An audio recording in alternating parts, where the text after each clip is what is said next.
Fala pessoal, tudo bom? Bom dia, boa tarde, boa noite para vocês. Professor Bruno Clemente por aqui. Vamos então continuar o nosso estudo dos cartões, das ferramentas que a gente tem dentro do Trello para controlar diversas atividades com um grupo de trabalho. Vou compartilhar novamente meu material com vocês para a gente poder dar andamento. Eu tinha mencionado no vídeo anterior que eu falaria de checklists em separado. Então quando eu clico aqui em checklist, eu consigo dar um nome para minha checklist, por exemplo, nesse caso aqui, linguagens. Vou adicionar. E na hora que eu adiciono, eu posso criar itens, beleza? Então eu posso colocar aqui, por exemplo, as três linguagens: Java, Python e JavaScript.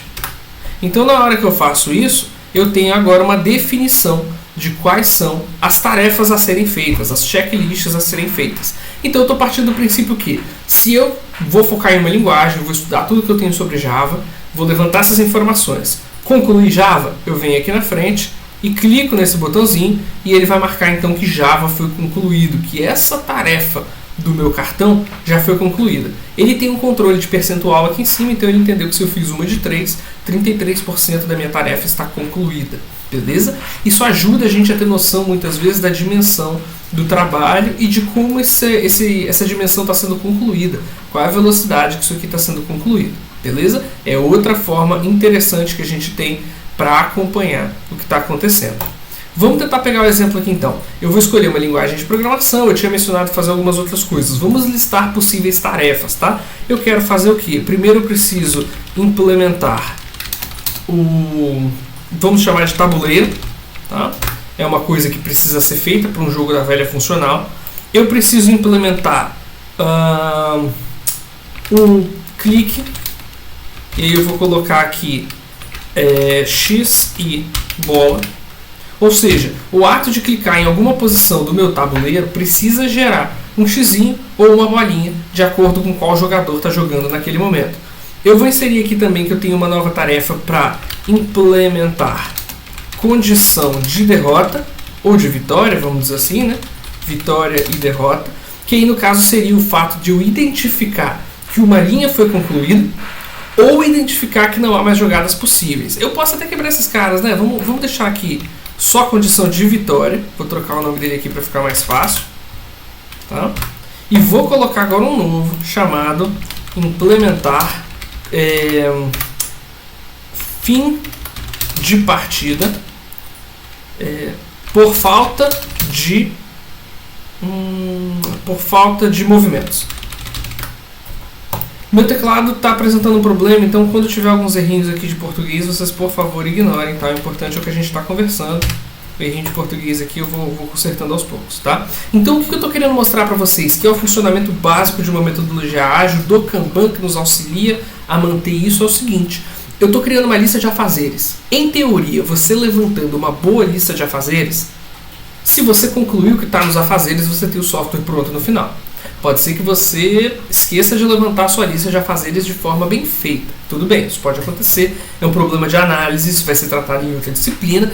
Porém, se você faz um bom levantamento e você gera tarefas a fazer e elas estão corretas, então quando você concluir de fazer as suas tarefas a fazer, você naturalmente terá tudo pronto. Então como é que é o fluxo de desenvolvimento utilizando esse Kanban e o Trello para a gente trabalhar? Eu não vou começar a trabalhar coisas aqui não, ó. Eu, Bruno, vou pegar uma tarefa para mim, eu vou pegar essa tarefa, eu vou arrastar do a fazer para o andamento, eu vou clicar nela, vou me designar para essa tarefa e agora eu indiquei para todo mundo: pessoal, estou trabalhando nessa tarefa. O meu gestor, se eu tiver ali um líder de uma equipe, por exemplo, ou os meus colegas de trabalho, facilmente batem o olho nesse quadro e conseguem entender que é o Bruno quem está trabalhando atualmente na escolha da linguagem de programação. Então isso fica fácil para visualização. Isso é uma excelente ferramenta de gestão, porque a gente tem um controle muito mais efetivo de quem é a nossa equipe de trabalho e o que cada um deles está fazendo. Outra coisa legal é o seguinte: quando eu clico aqui na tarefa, olha, vocês vão observar que nas atividades ele mostra inclusive movimentação do meu cartão. Então aqui está falando o Bruno, no caso, né, o usuário, está falando o tempo, o momento em que ele fez isso, e está falando que eu movi de uma lista para outra lista. Então até isso você ganha como ferramenta de teste. Quanto tempo será, por exemplo, entre o Bruno ter colocado essa tarefa no fazendo e o Bruno ter movido para o feito? Quanto tempo será que ele demorou? porque isso me diz muito sobre como o Bruno está desenvolvendo. Será que ele está demorando para desenvolver? Será que ele teve algum empecilho? Será que houve algum impedimento? Então é importante também que a pessoa registre se ela teve alguma complicação aqui. Se houve um erro, se houve um problema, caiu a internet na minha casa, não tem como trabalhar, sei lá. O importante é que vocês utilizem essa ferramenta como uma forma de registro, para explicar o que está acontecendo, para criar essa transparência entre o gestor e os membros da equipe e o membro e os outros membros da equipe, né? Então o fluxo normal de trabalho seria esse. A partir de agora, larga o Trello, larga a Kanban, esquece tudo isso, minimiza essa tela, abre a tua ferramenta de desenvolvimento, ou seja lá o que você precisa, e vai trabalhar. Nesse caso aí eu não vou mexer na ferramenta de desenvolvimento, provavelmente eu vou começar a procurar livro, eu vou começar a procurar site, eu vou começar a conversar com pessoas, eu vou entrevistar gente, eu vou olhar o que as empresas trabalham. Então eu vou conduzir o meu trabalho de pesquisa para garantir aí que eu possa fazer a escolha da linguagem de programação. Então eu venho aqui, vamos supor que ao longo da semana eu trabalhei nisso, eu fiz o levantamento que eu precisava de Python, eu fiz o levantamento que eu precisava de JavaScript, e aí no final das contas eu concluí. Vamos trabalhar com JavaScript, justamente porque é a ferramenta que já é trabalhada no curso. Então vamos continuar utilizando aquilo que a gente está estudando, vamos continuar com aquilo que a gente já está naquela linha de desenvolvimento. Escolhi a linguagem? Escolhi a linguagem. Está pronta então a tarefa? Está pronta. Então eu venho aqui e movo ela para o concluído. Qual é o próximo fluxo? Eu, Bruno, estou livre? Estou. A tarefa que eu peguei já não está mais na minha mão. Estou livre de trabalho. Então o que eu vou fazer? Pegar uma próxima tarefa a fazer e começar a trabalhar nela. Como é que eu vou fazer isso? Movo essa tarefa a fazer para cá, clico nela, vou me designar para essa própria tarefa, vou fechar e agora esqueço o Trello novamente e eu vou abrir minha ferramenta de desenvolvimento aí de escolha, minha IDE, para começar a trabalhar nessa implementação desse tabuleiro. Beleza? Então isso aqui explica muito para vocês de como vocês devem conduzir esse fluxo dentro do Trello.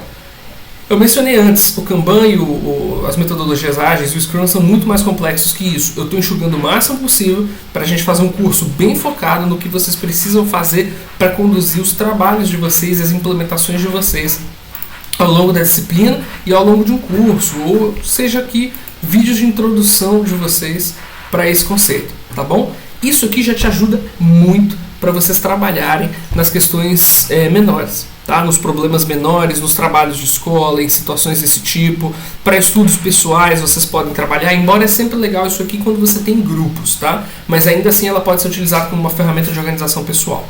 Então agora o ciclo continua, tá? Normalmente não teria só uma em andamento aqui. Então imagina que eu estou aqui na minha casa, estou mexendo com isso, mas eu tenho o Alan que vai puxar o dele aqui e vai se designar para isso. E depois eu tenho a Luana que vai se designar e puxar o dela para cá. Então eu consigo rapidamente ver o que está pendente e ninguém está fazendo, o que está em andamento, quem está trabalhando e as observações e o que já foi concluído.